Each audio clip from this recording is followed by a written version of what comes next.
안녕하세요. 바른투자 커뮤니티 주식부자 양승소 멘토를 맡고 있는 이빨톡톡입니다. 시황은 별로 볼 게 없을 것 같고요. 2020년 12월 24일 이제 목요일날 제작을 한 영상이고요.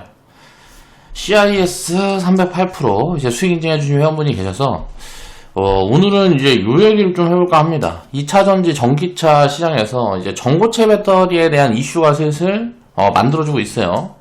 이거는 이제 실질적으로 상용화되고 한 부분들이 아니기 때문에 기대감이죠. 그냥 이런 기대감들이 시작이 되고 있다.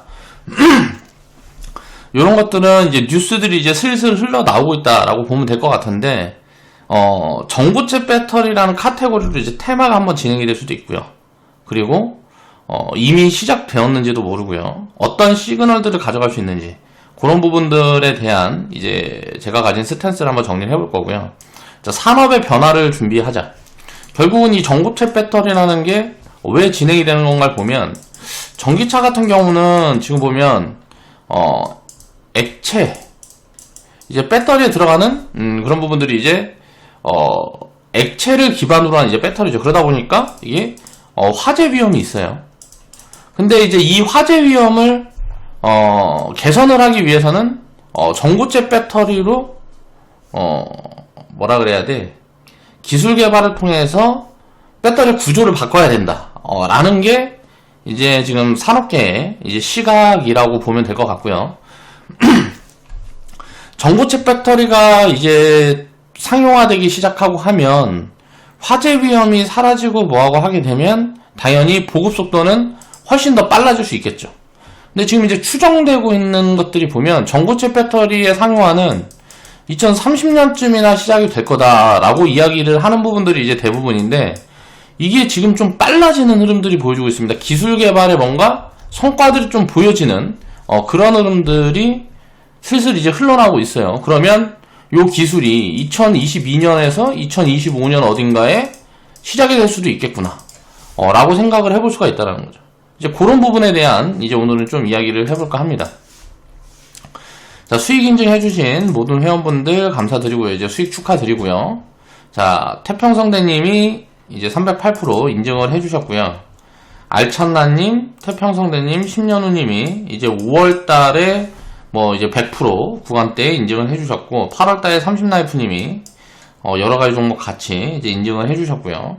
그 다음에 이제 200% 수익 구간대 30라이프님하고 태평성대님은 또 이제 분할 매도 포지션을 보셨는데, 이때 아마 현금을 만들어가는 그런 포지션에서 분할 매도 포지션을 보신 것 같고요. 내 새끼는 금소연님은 제가 이거 코멘트를 보니까 지금 아직 한 번도 매도를 안 하신 것 같더라고요. 500%까지 가면 분할 매도를 보겠다라고 코멘트를 달아주셨는데, 기대해 보겠습니다. 자, CIA 같은 경우는, CIS 같은 경우는 지금 이제 밸류 체크가 굉장히 애매한 구간입니다. 그래서 제가 봤을 때는 이 종목은 이게 단기 고점의 가능성도 사실 있다라고 보여져요. 왜냐면 이슈로 인한 급등이었기 때문에 투기 자금들이 많이 붙었거든요. 그러면 이런 포지션들이 진행이 되게 되면 단기 고점의 가능성들도 있다라고 봐야 되는 거예요. 그리고 이제 공급 계약 이슈도 같이 나오고 하면서 급등 흐름들이 나왔는데, 추정치들을 좀 체크를 해봐야 되겠지만, 지금 당장 구간에서 보면 이렇게 장비 기업들 중에 뭐 PNT라든가 다른 기업들이랑 비교를 해봤을 때 밸류 매력이 저는 개인적으로 상대적으로 떨어진다라고 보고 있거든요. 그래서 그런 부분들이 좀 체크가 필요하다. 그래가지고 2차전지 장비 기업들 보유하고 있는 기업 중에 이 종목은 일간 매도 사인이 그런 관점에서 이제 나갔던 거고요. 숫자를 좀 체크를 해보면서 업사이드 포지션들이 나오는지 그런 것들을 좀 체크를 해봐야 될 구간이라 라고 생각을 하고 있습니다. 이 개별 기업에 대해서는. 자, 2021년, 2025년 자, 기대감이 반영될 수 있는 시그널이라고도 볼 수 있지 않을까라고 생각이 돼요. 왜냐면 요거 하나에서만 이런 그림들이 나왔다 그러면, 이슈들이 나왔더라 그러면 모르겠는데, 지금 보면 하나기술이라는 기업이 있어요. 최근에 신규 상장한 기업인데, 전고체 배터리로 가기 전에 이 전에 이제 단계가 이제 반고체 배터리라고 볼 수가 있는데, 요 관련된 장비를 수주를 했나 어쩐나 그러면서 이게 우리나라에서 이제 최초로 뭐 수주 공시가 났나 그럴 거예요. 그러면서 그런 부분들이 또 이제 부각이 되고 하는데, 그걸 이제 전체적인 흐름으로 생각을 해보면, 전고체 배터리 관련된 어떤 테마가 붙으려는 시그널이 오고 있다라고도 볼 수가 있는 거죠. 자, 그렇게 생각을 해볼 수가 있습니다. 그리고 이게 확대되기 시작하면 사람들이 이제 이 관련된 기업들을 찾아나가기 시작해요. 투기 자금들이 그런 것들을 찾아나가기 시작하고, 뭐 공시라든가 뉴스라든가 찌라시라든가 이런 것들이 돌면서 전체적인 테마 흐름들이 이제 진행이 되고 하는 것들이 이제 반복이 되는데, 말 그대로 테마 흐름이라는 거는 아직 상용화라든가 이익으로 이어지는 부분들이 아닌 기대감으로 주가가 움직일 수 있다는 거예요. 그러면 버블 포지션이 올 수 있는 그런 시그널로도 볼 수가 있는 거예요. 2차전지 섹터 전체에서 그런 관점으로도 볼 수가 있고요. 보면 뭐 CIS와 전고체 전지 상용화 기술 이전을 뭐 계약을 했다 어쩌고저쩌고 뭐 이런 뉴스들이 나왔고, 한국전자기술연구원에서 고체 전해질 뭐 요런 걸로 뭐 기술 이전 체결을 했다 뭐 요런 것들이 이제 언론에 보도되고 하면서 이런 것들이 이제 기대감으로 붙은 거고요. 그리고 미국 기업과 이제 뭐 장비 공급 계약 뭐 이런 수주 공시가 나왔는데, 이거는 이제 뭐 규모가 굉장히 작다 보니까 지금 시총 대비해서 주가에 영향을 줄 만한 이슈들은 아닌데, 요런 부분들 때문에 이제 투기 자금이 붙었다 라고도 이제 볼 수가 있는 것 같아요. 자, 오늘 이제 해볼 이야기는 전고체 배터리에 대한 이야기를 좀 해볼까 하는데요. 이게 저도 지금 공부를 하고 있습니다. 공부를 하고 있는데 굉장히 복잡해요. 그래서 사람들이 이제 불안을 느낄 수 있는 요인들이 되는 거예요. 무슨 말이냐면, 이게 2021년도에 일본의 어떤 기업이 요거를 뭐 기술을 발표를 한다 그랬나? 뭐 그런 다음에 2023년인가 2025년에 뭐 상용화를 하겠다라는 식의 뭐 이걸 뭘 던진 부분들이 있단 말이에요. 그러면 이런 이슈가 만약에 실질적으로 진짜 누군가 전고체 배터리에 대한 우리나라 기업이 될 수도 있고 일본 기업이 될 수도 있고 중국 기업이 될 수도 있겠죠. 어디선가 이런 내용에 딱 불거지면 어떻게 될까요? 저는 일단 불안 요인이 작용하게 될 가능성이 훨씬 크다라고 보입니다. 그러니까 전고체 배터리 기술이 이제 상용화가 되기 시작하면 이게 어떤 식으로 상용화가 될지 모르는 거예요. 지금 쓰고 있는 소재 중에 뭐를 안 쓰게 될 수도 있고요. 장비 기업들이 뭐 어떤 노이즈 요인이 생길 수도 있고요. 이런 부분들이 오히려 노이즈의 가능성들이 더 크다라고 보고 있는 거죠. 그러면 이런 노이즈의 가능성들이 나온다면 만약에 전체적인 이제 회피 심리가 작용하면서 하락이 이제 강하게 진행이 되는 구간이 오면 또 좋은 기회가 될 거예요. 그러니까 이런 포인트들을 이제 우리가 기다려볼 수 있는 그런 관점으로 이제 생각을 좀 해봐야 되고요. 수익을 덜어가야 될 포지션들이 오고 있다라고 보는 거죠. 2차전지 섹터 쪽에서는. 다만 이제 전고체 배터리가 진행이 된다 그래도 장비 기업들은 대체적으로 이제 수혜의 가능성들이 높다라고 보여져요.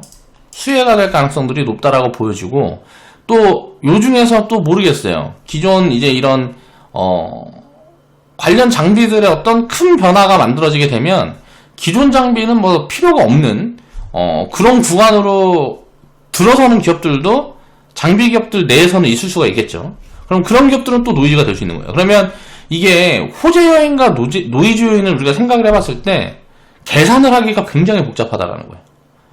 이게 긍정적인 이슈일지 예를 들어서 리스크 요인의 이슈일지는 그때 가봐야 알 거라는 거죠. 그러니까 이 전고체 배터리라는 게 어떻게 형성이 될지 지금은 감을 잡을 수가 없다라는 거예요. 다만 이런 기대감이 붙게 되면 이 관련된 기대감이 붙어있는 기업들은 이제 숫자가 찍히기 전에 먼저 기대감으로 급등 포지션들이 한번 나올 수가 있다라는 거죠. 그런 흐름들이 나오면 오히려 단기적인 흐름에선 이제 센티멘탈 개선이 진행이 되면서 투기 자금들이 많이 붙을 수가 있어요. 그러면 2차전지 섹터 전체적으로 강한 파동이 한번 진행이 될 수 있다라고 생각을 하는데, 그런 포지션이 버블 포지션이지 않을까. 그래서 그런 포지션이 오게 되면 비중을 좀 많이 줄여가는 그런 포인트로 우리가 생각을 해봐야 되지 않나 라고 생각을 하는 거죠. 그 다음에 이제 여기에 대해 관련된 부분들은 계속 공부를 해나가야 되겠죠. 제가 이제 봤던 것들 중에 지금 분리막이라는 부품이 이제 많이 필요한데, 이건 이제 전고체 배터리가 되면 필요가 없다 라고 이제 이야기가 나오는 경우들이 많이 있어요. 여기에서 우리나라에서 지금 가장 좀 강점을 갖고 있는 기업이 첨보라는 기업이 있는데, 근데 이 기업은 또 이제 전해질 같은 경우도 한단 말이에요. 이제 소재 같은 부분들도 있죠, 사업 포트폴리오에. 근데 이제 요쪽에서는 또 수혜 요인이 될 수도 있다. 그러면 요런 이슈로 만약에 주가가 많이 빠져주면 이건 또 요런 게 부각될 미래 이슈를 생각을 해서 이제 밸류 부담이 없는 구간이 온다 그러면 공격적으로 이제 배팅을 해볼 수 있는 포인트들이 오는 거고, 요런 것들이 아니고 요게 부각이 돼서 이제 주가가 급등하면서 밸류가 부담이 되는 구간들이 오면 악재성 이슈가 또 나올 수가 있기 때문에 또 좋은 매도 찬스가 되겠죠. 그러니까 상하방의 주가 움직임에 따라서 밸류를 기준으로 호재 요인으로 받을지 악재 요인으로 받을지 아직은 어떤 그림을 그려가기가 굉장히 어려운 구간에 있는 것 같아요.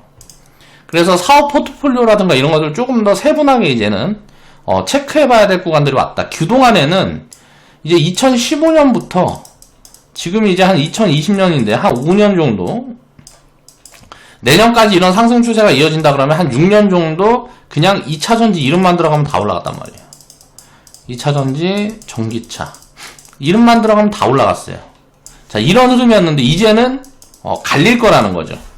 좋은 기업들과 그렇지 않은 기업들, 또 노이즈를 받는 기업과 긍정적인 요인이 주가에 반영되는 기업들이 갈릴 가능성들이 있기 때문에 이런 흐름들을 공부를 해나가야 되는데, 이런 게 이제 섞여서 반영이 될 때는 공부를 해나가면서 뭔가 노이즈 요인이 보이는데 지금 밸류 부담이 보여진다라든가 아니면 밸류 매력이 좀 있어도 그동안 이제 수익이 많이 나 있기 때문에 노이즈의 가능성이 있는 기업들은 조금씩 이제 챙겨가는 포지션들을 보는 게 유리한 포지션이지 않을까 싶은 거예요. 그래서 이제 올해까지는 그런데 내년에는 이런 이슈들이 굉장히 좀 강하게 붙을 수 있어요. 그럼 여기에서 우리가 지금 체크 포인트로 봐야 될 부분들은 뭐냐면, 기존에 2차전지 산업을 진행을 하는데 부각을 받지 않았던 기업들이 있어요.